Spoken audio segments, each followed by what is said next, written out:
vamos a terminar el hemograma, les voy a mostrar cómo se hace la última parte del hemograma, por eso que tienen algunos materiales en su mesón. Lo primero que hicimos fue la toma de muestra.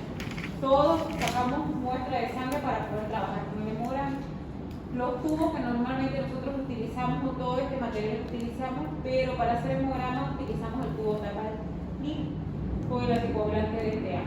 Y para el tema que vamos a hablar hoy, después de que termine esta diapositiva, que es el coagulograma, para el coagulograma se utiliza el tubo Tabalina. Esos son los dos tubos que hasta ahora vamos viendo. Tabalina para hemograma, tapa celeste para coagulograma.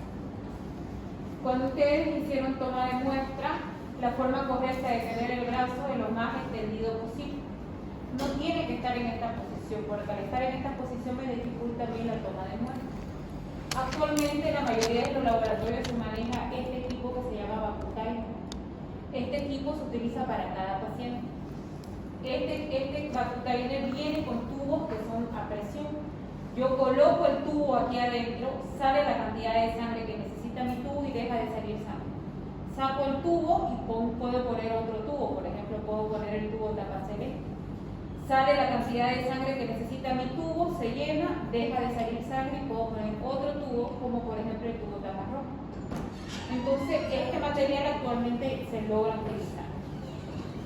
¿Qué más hemos visto? Una vez ustedes lo hicieron manual, no ocuparon Vacutainer, no ocuparon tubo a presión. Entonces lo que ustedes hacían era obtener sangre en esta jeringa y de esta jeringa vaciarlo al tubo. Lo ideal sería que nosotros utilicemos esta pinza para retirar la aguja, porque mientras menos contacto con la aguja tenemos, mejor. Pero no tenemos en laboratorio esta pinza, pero les voy mostrando que cuando en laboratorio no se utilizan los tubos Vacutainer, se utilizan estas pinzas, ¿ya? Una vez ustedes tenían los tubos, la jeringa con sangre, esta es la forma incorrecta de vaciar. No puedo vaciar yo con la aguja. ¿Qué es lo que ustedes hacían? Sacaban la aguja y vaciaban de la jeringa por las paredes aquí. ¿Para qué? Para evitar que la sangre se embolice. Los tres tubos más utilizados son tapa lila, hemograma, tapa celeste, coagulograma que vamos a ver hoy, y tapa roja para pruebas de química sanguínea. Este es el tubo tapa lila, el anticoagulante que usamos es NDTA, su función es quelar, que quiere decir quelar, secuestrar al calcio para evitar que la sangre se coagule. ¿Qué hicimos? El primer paso hicimos serie roja. Cuando hablamos de serie roja hablamos de hematocrito, hemoglobina, glóbulos rojos y el cálculo del índice matrimétrico.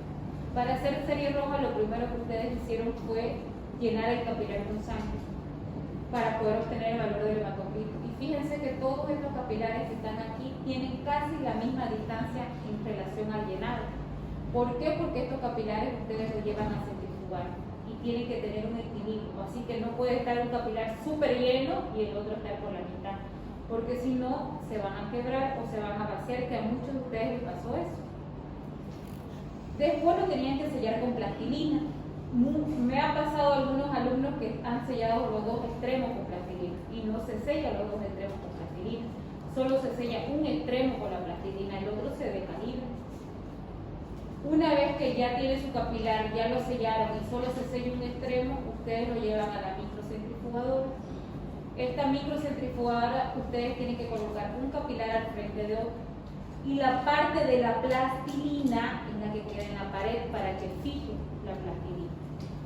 Una vez colocaron su capilar, se coloca la tapa, se enciende la microcentrifugadora a 1200 revoluciones por 5 minutos, acá dice 120, pero automáticamente se lo multiplica por 100 la velocidad de la centrifugación, que son las revoluciones por minuto. Cuando ustedes colocaron el capilar a la centrifugadora, lo colocaron así. Y cuando retiraron el capilar de la microcentrifugadora, lo retiraron así. Se pudo observar la separación de glóbulos rojos con la relación del blanco. Eso es el hematocrito. A muchos en su examen yo les pregunté qué es el hematocrito. Es la concentración de glóbulos rojos en porcentaje en relación a la sangre total o en relación al plasma. Puede ser otra pregunta del examen final. Recuerden que todas las prácticas van a entrar al examen final. ¿Qué hicieron después que ya sacaron de la microcentrifugadora el capilar? Agarraron esta tabla. Esta tabla se llama VAC. Y colocaron el capilar, la sangre alineada a 0 y el plasma alineado a 100. O muchas personas tuvieron error también acá. Me ponían la plastilina en 0 y me ponían donde terminaba el capilar en 100. Yo no necesito medir plastilina y yo no necesito medir el capilar. Lo que necesito medir es dónde empieza la sangre y dónde termina el plasma. Esa línea que separa los glóbulos rojos del plasma, esta división es el hematocrito. Una vez tenían el valor del hematocrito en la tabla de abajo, agarraban esta segunda tabla que se llama tabla de conversión. Con el valor del hematocrito obtenían el valor de hemoglobina y obtenían el valor del glóbulo rojo. Eso es lo que hicieron. Hasta ahí, luego de eso que hicieron, calcularon el índice matrimétrico. Lo único que hicieron fue reemplazar la fórmula. Todo eso era serie roja. ¿Cómo hicieron la serie blanca? La serie blanca utilizaron frotis sanguíneo. Para hacer el frotis sanguíneo utilizaron la misma sangre con EDTA y con tapatulina. Colocaron una gota en su lámina y siguieron estos pasos. Agarraron una lámina, colocaron una gota con ayuda de otra lámina, hicieron un extendido para adelante, respetando un ángulo de 45 grados y obtuvieron su frotis sanguíneo. El frotis sanguíneo tiene la característica de tener cabeza, cuerpo y cola. ¿Dónde miraban ustedes sus células sanguíneas? En la cola.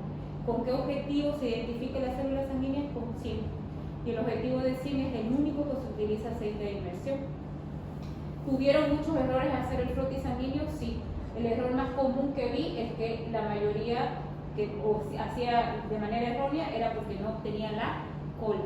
Y acuérdense que yo les decía, obtengan la cola, porque la cola es lo que me interesa. Ahí es donde yo voy a leer. Otro que vi es que el frotis le salía muy pequeño, muy corto. Esos son los dos errores que más vi al momento que ustedes hacen su frotis sanguíneo. Ese frotis sanguíneo ya yo les traje láminas teñidas, ¿se acuerdan? Se las puse acá, ustedes agarraron su lámina y miraron al microscopio. ¿Qué utilicé yo para esas láminas teñidas? Este es activo. Este es activo, se llama panótico rápido. Su nombre es rápido, me permite teñir la lámina en 5 minutos. Pero donde yo demoro es en que seque. Porque acuérdense que en su lámina ustedes le colocan una gota de aceite, por lo tanto la lámina tiene que estar completamente seca y tarda en secar aproximadamente 20 minutos con el colorante.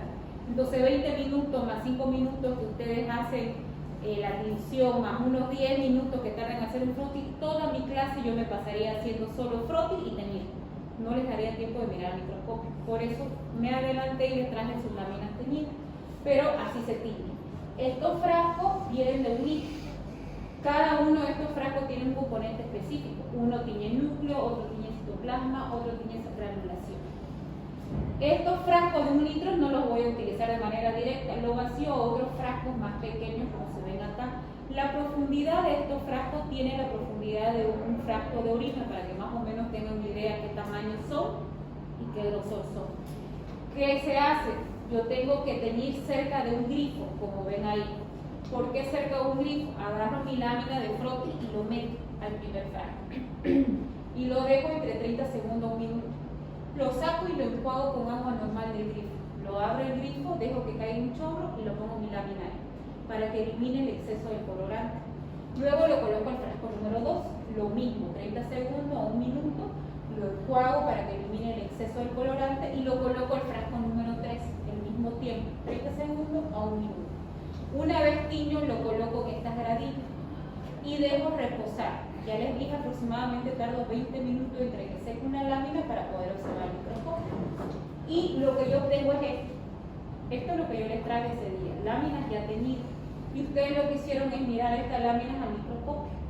¿Con qué identificaron? Con 40 y 100. Lo ideal es identificar con 100 y acá utilizo aceite. Pero algunos microscopios no funcionaban con 100 y se veía mejor con 40, entonces yo los dejaba identificar con 40.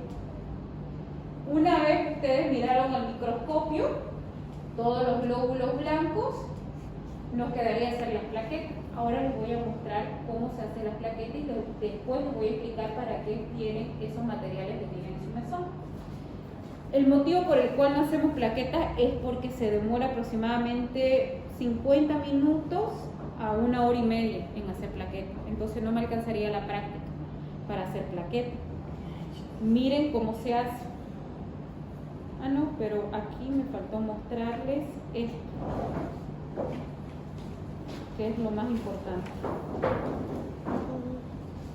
Quería mostrarles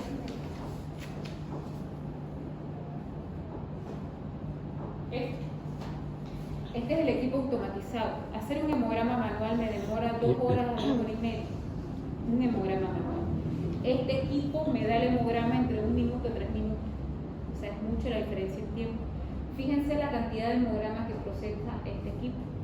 El problema de este equipo es que es demasiado caro. Maneja aproximadamente un precio entre $30,000 a $50,000, pero vale la pena cuando yo manejo un montón de muestras. Un laboratorio no lo va a comprar este equipo si no maneja un montón de cantidad de muestras, porque es demasiado caro. Fíjense, en este equipo viene una aguja, la ven acá. Esta aguja baja del equipo, yo agarro mi tubo y lo conecto abajo de la aguja. Le pongo iniciar al equipo, el equipo absorbe la cantidad de sangre que necesita y me comienza a leer el hemograma y yo lo puedo ver en la pantalla en tiempo real cómo lo va leyendo el hemograma. Este equipo sí o sí tiene que ir conectado a una computadora, porque el hemograma, esta información me va a pasar al software de la computadora y la computadora me va a imprimir el hemograma. El tiempo que me lo imprime es entre 1 a 3 minutos. Aunque el hemograma yo lo hago automatizado, ya no tengo que hacer hematocrito, no tengo que agarrar tabla, no tengo que calcular nada, no tengo que hacer nada manual. Lo único manual que yo hago es frotis, tiño y miro las láminas. ¿Por qué? Porque al equipo se le puede escapar alguna célula normal, alguna célula inmadura, alguna anormalidad en los glóbulos rojos. Entonces, cuando yo veo que el hemograma hay algo que no está normal, automáticamente necesito confirmar mirando mi frotis sanguíneo en microscopio. Esa es la única diferencia. Ahora sí les voy a mostrar cómo se maneja o cómo se realiza plaquetas.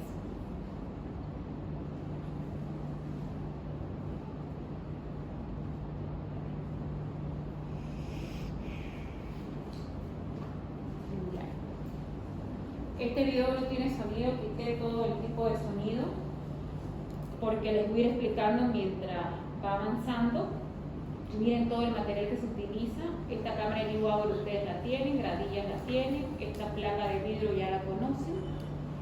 La muestra es la misma muestra que yo trabajo con EDTA, tubo tapa lila. Lo mezclo de la misma manera que ustedes mezclan antes de trabajar para series rojas o series blancas. Y voy conectando estas pipetas. Esta pipeta se ocupa para cada paciente. Por eso tampoco no me dan material porque son muchísimos.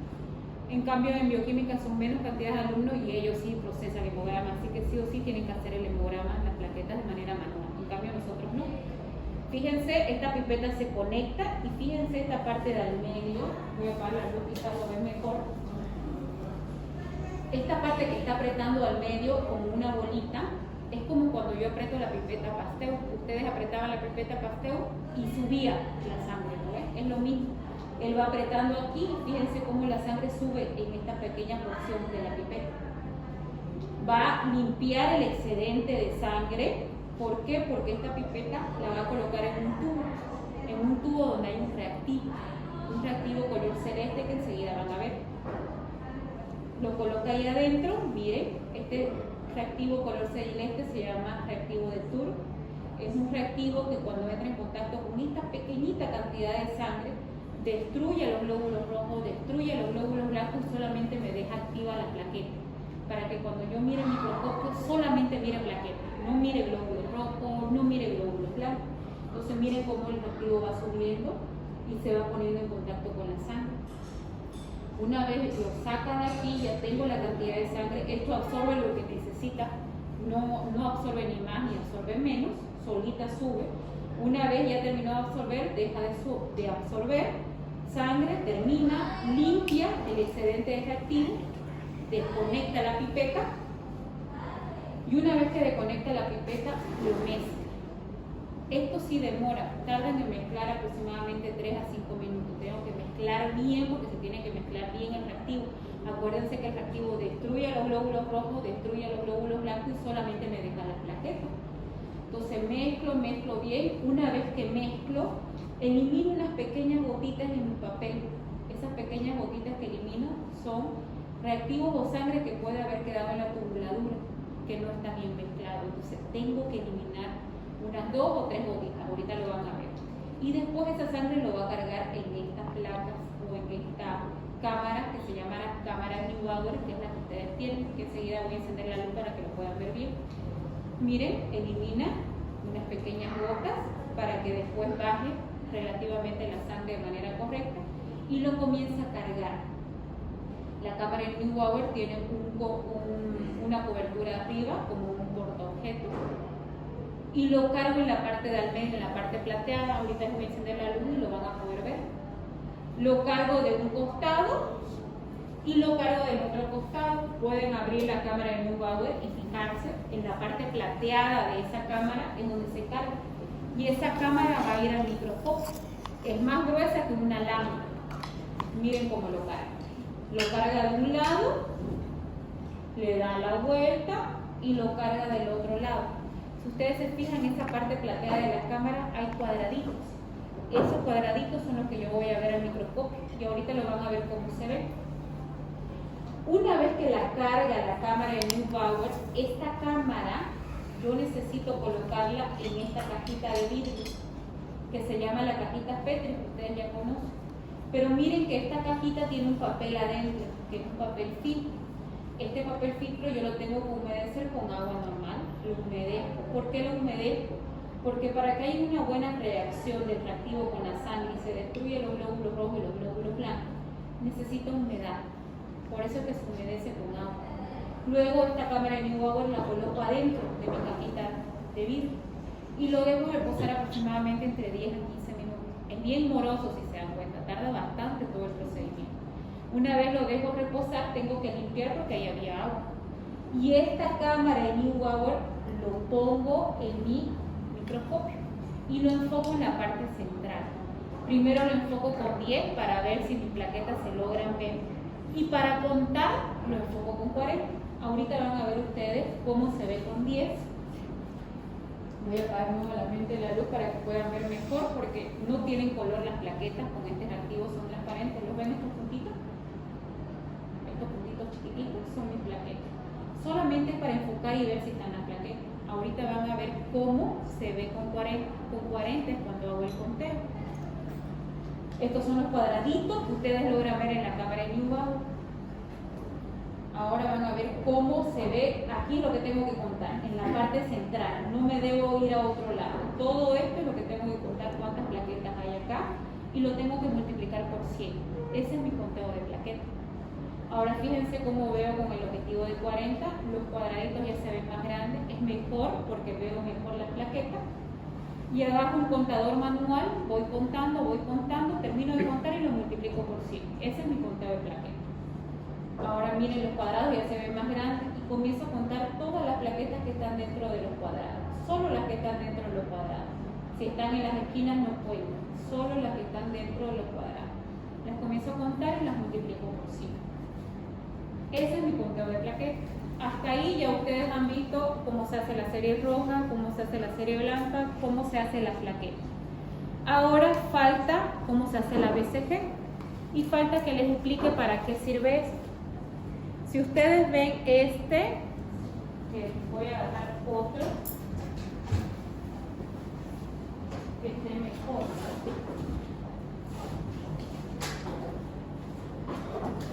Si ustedes se fijan, este es un contador de fórmula leucocitaria. Tiene un dibujo y ese dibujo es lo que ustedes lograron ver al microscopio. ¿Cómo cuento yo? Estoy con el microscopio mirando, voy contando y voy apretando. El técnico, el bioquímico ya se sabe de memoria el orden, entonces no necesita mirar y ver. Pero nosotros que no sabemos, lo que iban a hacer ustedes era mirar al microscopio, ver y apretar. Imagínense cuánto tiempo iban a tardar en contar, porque ustedes tienen que contar hasta que llega a 100. Llega a 100 esto y suena. Quiere decir que terminé de hacer un conteo del 100%. Lo que me dice acá cuánto conté es lo que registro en cuaderno. Entonces es un procedimiento bastante moroso hacer un hemograma manual. Hasta aquí ya está serie roja, serie blanca, plaqueta. Ahora, ¿para qué sirve esto? Esto me sirve para hacer la BCG. La BCG es una prueba del hemograma que me permite detectar procesos inflamatorios. ¿Se acuerdan de la BCG? Para hacer BCG se utiliza esta pipeta que son especiales para BCG. Yo la tengo que cargar de sangre hasta donde me indica la línea. Antes, años atrás, se cargaba con la boca. Entonces muchas personas se tragaban la sangre. Comenzaron a aparecer otras cosas como son estas perillas. Pase. Coloco esta perilla y comienza a absorber y la sangre comienza a subir hasta la línea donde marca. También tengo este otro material para utilizar, donde yo coloco y esto lo coloco, voy subiendo y la sangre va subiendo. Actualmente ya hay una máquina chiquitita, pequeña, que yo la coloco, aprieto Start y automáticamente me absorbe la sangre que necesita esta pipeta. Una vez está cargada con sangre, yo busco un espacio, que no es este, es este, porque este está pegado. Busco un espacio, este se llama soporte para BCG. Busco un espacio, lo coloco, ya está con sangre, levanto y lo dejo acá. Y agarro mi cronómetro y controlo 1 hora. Después de 1 hora yo tengo que venir a revisar mi pipeta y tengo que ver cómo se separa el plasma de los glóbulos rojos. Esa cantidad de plasma, ahí están mis proteínas inflamatorias, que son las interleucinas, interferones, interleuquinas, mis citocinas. Entonces ahí, y yo lo mido y anoto. Por eso la prueba de BCG se mide por milímetro por hora, de 10 a 15 mujeres y de 10 a 20 en varones, milímetros por hora. ¿Por qué se mide por hora? Porque yo tengo que dejar reposar esto 1 hora. Entonces imagínense, si nosotros hacíamos BCG en laboratorio, tengo que estar 1 hora esperando el resultado de esta prueba. Entonces también nos demoran bastante tiempo hacer una BCG. En cambio, cuando lo hago con equipo automatizado, lo obtengo súper rápido. Esa es la diferencia. ¿Alguna duda del hemograma? Ya vieron cómo se hace un hemograma completo. Entonces entramos a la parte de coagulograma. Cuando hablamos de coagulograma, hablamos de un conjunto de pruebas que me permite ver la hemostasia. Y para eso ustedes se tienen que acordar qué es la hemostasia. La hemostasia es un equilibrio. ¿Equilibrio entre qué? Entre evitar que mi paciente sangre y evitar que mi paciente forme trombos en exceso. Eso es una hemostasia. Recuerden que tenemos 3 tipos de hemostasia. Hemostasia primaria, hemostasia secundaria y hemostasia terciaria. Eso es lo que avanzamos antes de la clase, antes de la feria. Ahora, para valorar esas hemostasias, lo que ustedes van a aprender el día de hoy es qué pruebas de laboratorio yo tengo para valorar la hemostasia primaria, qué pruebas de laboratorio yo tengo para valorar hemostasia secundaria y qué pruebas de laboratorio yo tengo para valorar hemostasia terciaria. Eso es lo que les sirve a ustedes como médico de coagulograma. Cuando nosotros hablamos de coagulograma en práctica, existen pruebas que yo necesito utilizar anticoagulante y hay otras pruebas que no necesito utilizar anticoagulante. Las pruebas que necesito utilizar anticoagulante, el anticoagulante que se utiliza es citrato de sodio y el tubo es tapa celeste. Cada una de estas pruebas que les anoté en pizarra, porque todo esto es un coagulograma, demora aproximadamente entre media hora y 45 minutos en hacerlo. Entonces imagínense, yo no pudiera utilizar una clase práctica en hacer coagulograma, porque cada una me dura media hora aproximadamente. Entonces utilizaría todo el semestre, porque cada práctica hiciera una prueba de coagulograma. Por lo tanto, no las podemos hacer de manera práctica.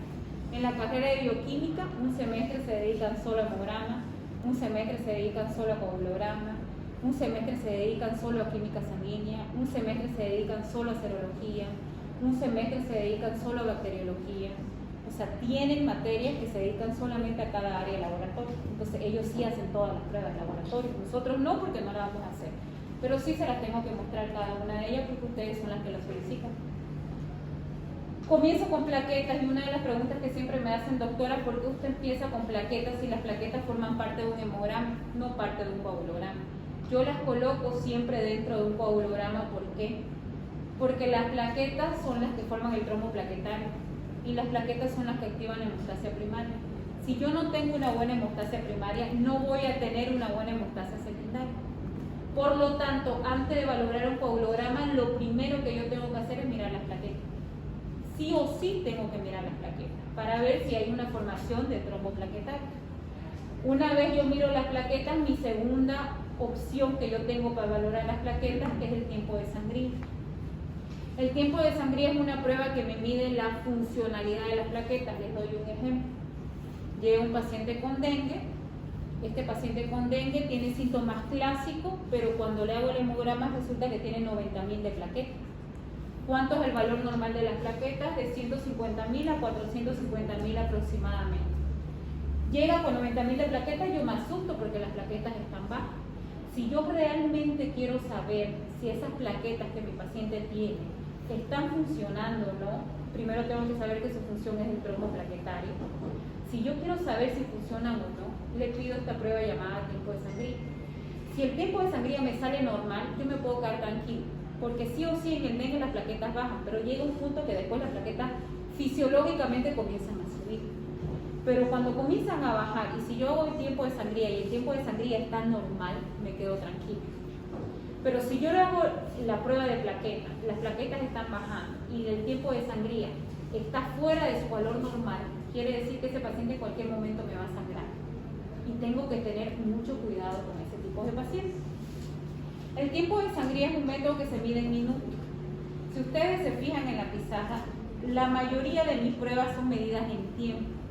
Por lo tanto, la forma correcta de denominar no es aumentado, no es elevado, sino es prolongado o acelerado. La siguiente clase vamos a hacer un caso clínico. Yo les voy a explicar un caso clínico.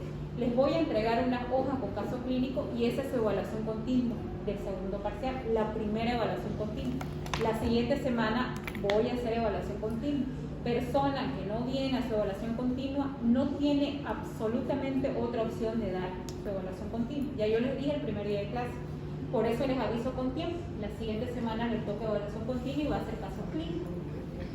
Cuando yo les haga el caso clínico y les coloco alguna prueba del coagulograma, no, por favor, no quiero a nadie decir, doctora, el tiempo de sangría está aumentado, está elevado, sino que la forma correcta de denominar es alargado o prolongado, porque es medida en tiempo.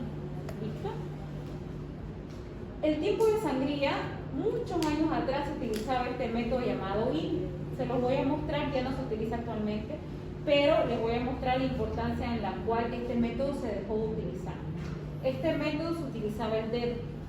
Si ustedes alguna vez han hecho una punción en el dedo, seguramente se han dado cuenta que a la primera punción a veces no sale sangre. O puede que salga sangre, pero deja de salir y tienen que estar apretando. Entonces, uno de los motivos por el cual se dejó de utilizar esa técnica justamente es por ese inconveniente que se tiene. Esta prueba que hacía, yo utilizaba mi dedo, limpiaba, primero hacía un pequeño masaje, limpiaba mi dedo haciendo una buena asepsia con algodón y alcohol, utilizaba una lanceta, pinchaba con la lanceta, esperaba que salga la primera gota de sangre y ocupaba estos papeles. Este papel se llama papel filtro. Para que tengan idea, este papel tiene una consistencia del papel que utilizamos en cocina para limpiar, lo lavamos y lo volvemos a utilizar, esos papeles absorbentes reutilizables, esa es la consistencia de este papel. Este papel no viene así redondo, viene en forma de cartulinas grandes, en láminas, pero en laboratorio lo cortan de manera redonda para poder movilizarlo más fácil. Entonces yo pinchaba mi dedo, salía sangre, ni bien salía la primera gota de sangre, manchaba el papel y ni bien manchaba el papel, agarraba mi cronómetro y apretaba mi cronómetro para que el tiempo comience a correr. Yo seguía manchando el papel. En el momento que mi dedo dejaba de manchar el papel, yo apretaba el cronómetro. Ese era el tiempo en el cual mi organismo formó el trombo plaquetario. Pero ¿cuál era el problema con esta técnica? Que a veces pinchaba, salía la primera gota, salía la segunda gota y dejaba de salir sangre. Y el cronómetro seguía avanzando. Y yo tenía que estar apretando el dedo. Entonces era muy dificultoso, no era muy confiable este valor. Por eso se dejó de utilizar este método IBI y actualmente nosotros utilizamos el método Duke, que se utiliza con el lóbulo de la oreja. Nosotros, el mismo procedimiento. Hacemos un pequeño masaje en el lóbulo de la oreja, hay mayor irrigación que en el dedo. Utilizo una lanceta, hago la punción y agarro el papel filtro y lo pongo debajo del lóbulo de la oreja. Ni bien sale la primera gota de sangre y mancha mi papel, aprieto el cronómetro. El tiempo comienza a correr, sigo manchando el papel filtro, deja de manchar con gota de sangre mi lóbulo de la oreja y aprieto el cronómetro. Ese es el tiempo de sangría. Si ustedes se fijan, acá no necesito anticoagulante, no necesito una máquina, lo único que necesito es sangre, papel filtro y un cronómetro que me mide el tiempo, nada más. Ahora vamos a entrar, acuérdense aquí, las únicas pruebas que yo tengo para valorar hemostasia primaria solamente son dos, mis plaquetas y tiempo de sangría. No tengo más pruebas para valorar hemostasia primaria, no existen más pruebas. Obviamente hay pruebas especiales para ver el funcionamiento de la plaqueta, pero son pruebas súper especiales. Estoy hablando de pruebas básicas que yo puedo encontrar. Ahora, veamos cuáles son y miren la cantidad de pruebas que yo tengo para valorar la hemostasia secundaria. Es la que más pruebas yo tengo, porque la hemostasia secundaria es la que forma el tapón definitivo, es la que me ayuda a parar definitivamente el sangrado, por eso tengo más pruebas de laboratorio. Comenzamos con las pruebas de coagulación. Cuando nosotros hablamos de coagulación, hablamos de hemostasia secundaria, porque aquí se da la coagulación en la hemostasia secundaria. Comenzamos con esta prueba llamada tiempo de coagulación. Esta prueba también es medida en minutos. En esta prueba no necesito reactivo, no necesito equipo, no necesito nada. Simplemente yo necesito un tubo, necesito sangre y necesito un cronómetro. ¿Cómo hago esta prueba? Se mide en 5 a 11 minutos. Algunas literaturas mencionan de 6 a 10 minutos y otras manejan de 4 a 15 minutos. El tiempo de coagulación puede variar según la técnica y según el procedimiento que yo haga. Pero ¿cómo se hace? El tiempo más común que se logra utilizar aquí es de 5 a 11 minutos. El tiempo que se los puse en la pizarra son los tiempos que más se utilizan. ¿Cómo se utiliza esta técnica? Yo le saco sangre a mi paciente, saco la aguja, desecho la aguja, me quedo con la jeringa con sangre, comienzo a vaciar por las paredes la sangre.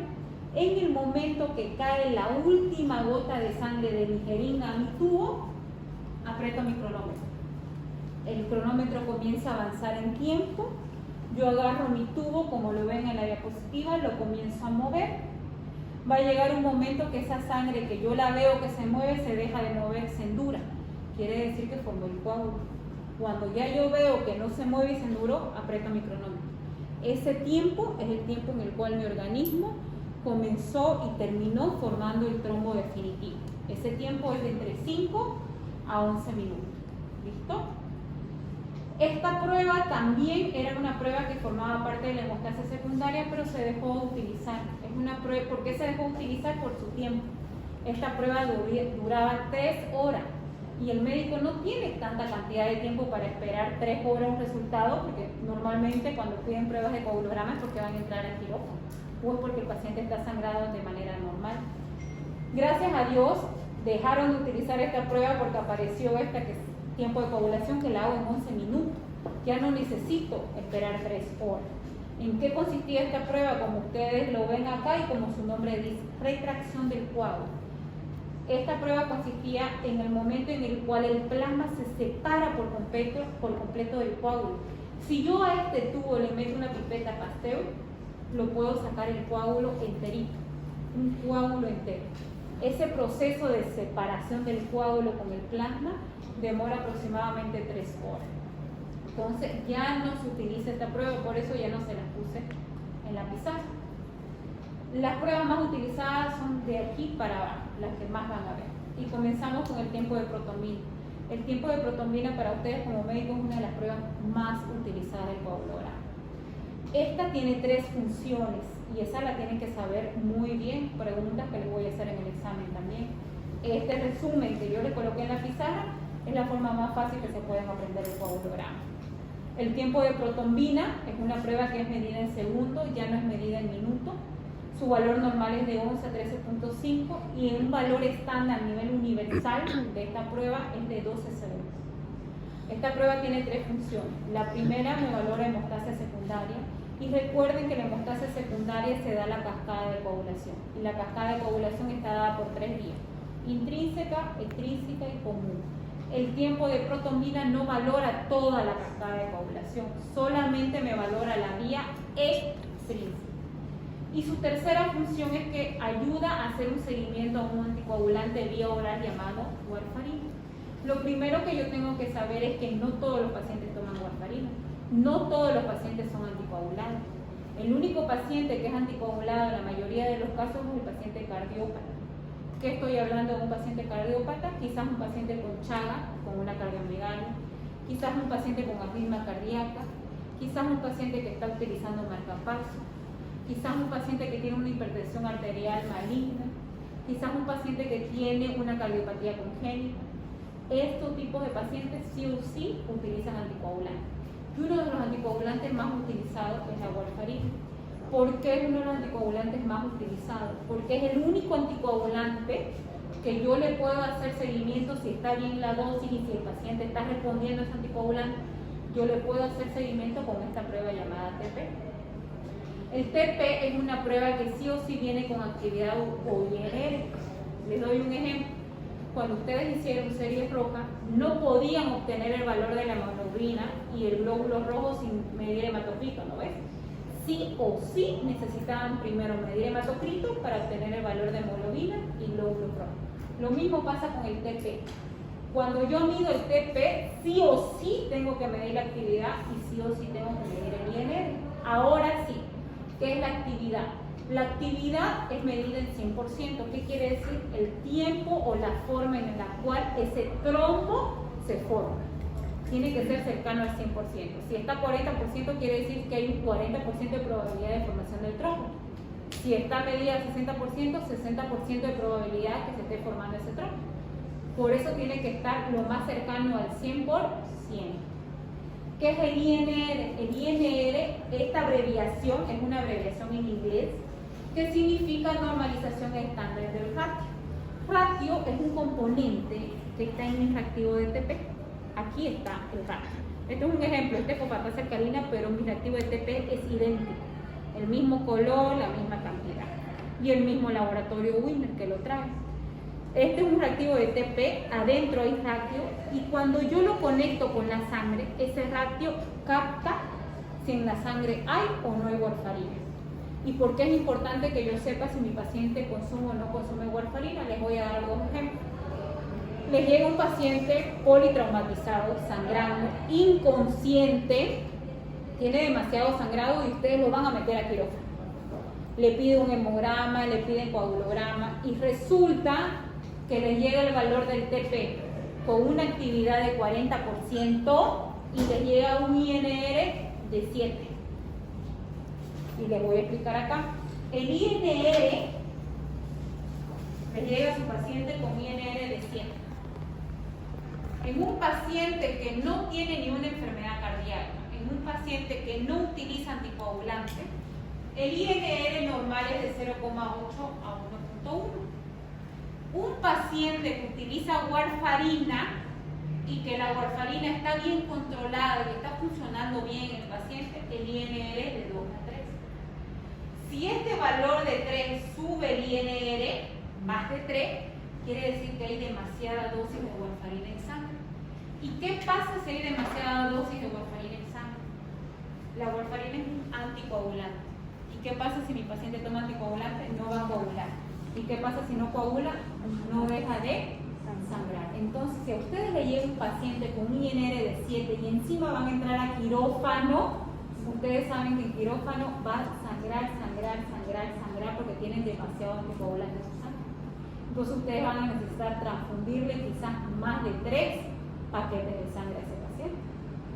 Otro ejemplo, les llega a ustedes a su consultorio, aquellos que quieran estudiar cardiología, este es su aliado para un paciente cardiópata. Les llega paciente a su consultorio y tiene un INR de 4. Su valor normal de un paciente que está funcionando bien, está controlado, su warfarina, les dije que es de 2 a 3. Su paciente llega con 4. Eso quiere decir que tengo demasiada dosis de warfarina. Eso me quiere decir a mí que yo tengo que ajustar y tengo que disminuir la dosis de warfarina. Ojo, la warfarina en sangre está hasta una semana en sangre. O sea que si yo tengo una cirugía programada, yo tengo que dejar de consumir warfarina mínimo 5 días. Lo ideal es de 7 a 10 días. Entonces, por eso es importante esta prueba del INR. ¿So? ¿Qué les dije? El tiempo de protombina valora vía el 15.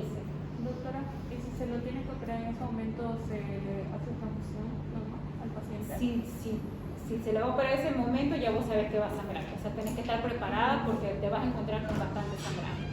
Podés utilizar inhibidores como ácido tranexámico para ayudar un poquito, vitamina K para ayudar un poquito, y obviamente tu mayor ayuda va a ser las transfusiones de sangre.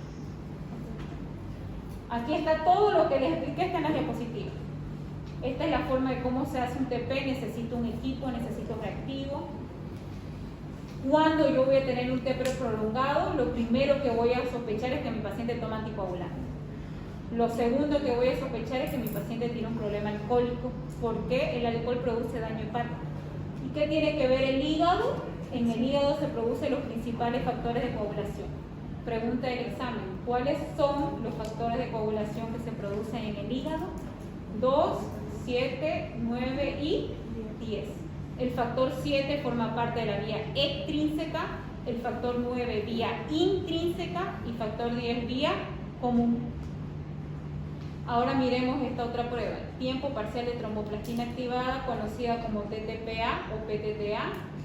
Su valor normal es de 25 a 35 segundos. Esta prueba también tiene 3 funciones. Me valora la hemostasa secundaria, me valora la vía intrínseca y me permite hacer un seguimiento de anticoagulante, pero este anticoagulante ya no es de vía oral, es un anticoagulante de vía endovenosa, llamada heparina. ¿Listo? Miren esta situación. Les llevo un paciente sangrando, le hacen un hemograma, plaquetas normal. Le miden el tiempo de sangría normal. Le miden TP y el TP está prolongado. Le miden TTPA y está normal. El problema entonces, si el TP está prolongado, es en la vía extrínseca. Entonces el problema está ahí. Puede ser algún factor de coagulación dependiente de vitamina K. Miren este otro caso, lo vamos a ver mejor en los casos clínicos de la siguiente semana. Miren este caso: tiempo de coagulación prolongado, tiempo de protombina prolongado, tiempo parcial de tromboplastina activada prolongado y tiempo de trombina prolongado.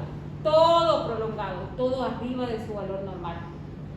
¿Cuál es el común denominador de estos pacientes? Miren: hepatopatía, enfermedades hepáticas y el fibrinógeno que se produce en el hígado. El peor paciente que ustedes van a tener y que les va a llegar y que no va a dejar de sangrar y que no les va a dejar de sangrar y que rápidamente le puede hacer un shock hemorrágico es un paciente con problema hepático, ya sea una hepatitis viral, una hepatitis por medicamento, una hepatitis por droga, una hepatitis por alcohol, hasta una hepatitis A en un niño les puede llegar a producir eso. ¿Por qué? Porque en el hígado se producen los principales factores de coagulación. Paciente con problema hepático, inmediatamente ustedes lo tienen que asimilar con problemas en la coagulación. ¿Listo? Vamos terminando entonces para la valoración de hemostasa secundaria y tenemos el tiempo de trombina. El tiempo de trombina también es medida en segundos, de 18 a 22. El tiempo de trombina ya no tiene 3 funciones, sino solo 2. Mide la hemostasia secundaria y me permite ver la vía común. Recuerden que la vía común existen 3 conversiones. Primero se tiene que activar el factor 10 y luego hay una conversión de protombina a trombina, luego de fibrinógeno a fibrina y luego de fibrina a polímero de fibrina.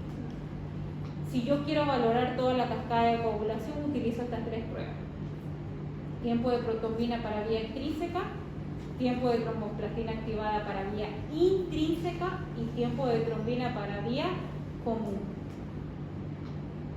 Y la última prueba para hemostasia secundaria es el fibrinógeno. Miren que el fibrinógeno no se mide en el tiempo. Esta es la única prueba del coagulograma que no la mido en tiempo, junto con el número D. Esta la mido en miligramos de cilindro. Su valor normal es de 15 a 350. Esta prueba me mide hemostasia secundaria y me mide vía común. Veamos un ejemplo. Le lleva un paciente sangrando. Le hacen laboratorio, plaqueta normal. Tiempo de sangría normal. Le piden tiempo de protombina normal. Le piden tiempo parcial de tromboplastina activada normal. Le piden tiempo de trombina normal. Pero cuando ustedes le piden fibrinógeno, se llevan la sorpresa que este paciente tiene 3 miligramos de cilindro de fibrinógeno. O sea, no tiene fibrinógeno. Si no hay fibrinógeno, no hay fibrina. ¿Y qué necesito yo para parar el sangrado? Fibrina. Porque la fibrina, ¿se acuerdan? Es como el cemento de la pared que hace duro al trombo. Si no hay fibrina, mi sangrado nunca va a parar. Entonces, ¿qué es lo que necesita mi paciente? Fibrinógeno. ¿Cómo le puedo dar fibrinógeno a mi paciente? Mediante 2 formas. Puedo comprar las ampollas de fibrinógeno, pero cada ampolla de fibrinógeno me vale entre 500 a 800 bolivianos. Y la cantidad de fibrinógeno que yo necesito es de acuerdo al peso de mi paciente. Imagínense un paciente que mida 1,90, pese 100 kilos, la cantidad de ampollas mínimas que voy a necesitar van a ser 7. 7 multiplíquenlo por un promedio de 600 bolivianos, 500 bolivianos cada ampolla. Ni un seguro me cubre. Aquí en Bolivia no me cubre el seguro privado, no me lo cubre el seguro público porque no lo tiene. El seguro social me logra cubrir, pero no llega a alcanzar la cantidad de ampollas que necesito. Yo me las compro y si mi paciente no tiene para comprársela, ¿tengo otra opción? Sí. Tengo una opción más económica que también es muy buena y es la única con la que contamos siempre, que es la transfusión de plasma fresco congelado precipitar. Cada bolsa de plasma fresco congelado me sale aproximadamente 150. Y siempre la tengo, no tengo que estar buscando en qué laboratorio me la trae. Siempre en banco de sangre siempre va a haber plasma fresco congelado. En el plasma fresco congelado hay bastante cantidad de fibrinógenos. Transfusión sanguínea es un tema que vamos a hablar después que terminemos de hablar generalidades anémicas y ahí lo van a conocer muy bien. ¿Qué hemocomponentes tienen ustedes para elegir transfundir a su paciente? Ahí está cuando el fibrinógeno está elevado y disminuido y terminamos con esta prueba llamada dímero D. Esta es la única prueba que yo tengo para valorar la hemostasia terciaria. Para valorar la hemostasia primaria solo tengo plaquetas y tiempo de sangría. Miren toda la cantidad que yo tengo para valorar la hemostasia secundaria. Tengo 1, 2, 3, 4, 5 pruebas para valorar la hemostasia secundaria. Y solo tengo una prueba del coagulograma para valorar la hemostasia terciaria. Esta prueba se llama dímero D. Recuerden que es una prueba de pronóstico, no de diagnóstico. Cuando esta prueba me sale positivo, quiere decir que mi paciente no está deshaciendo bien su trombo. Acuérdense que la hemostasia terciaria, su función es deshacer el trombo plaquetario para que la sangre siga corriendo su camino normal. El dímero D, ¿de dónde sale? El dímero D sale así. Una vez se formó la fibrina, esta es mi fibrina, hace duro el trombo, para el sangrado, esta fibrina se tiene que deshacer. Viene la hemostasia terciaria y la rompe esta fibrina.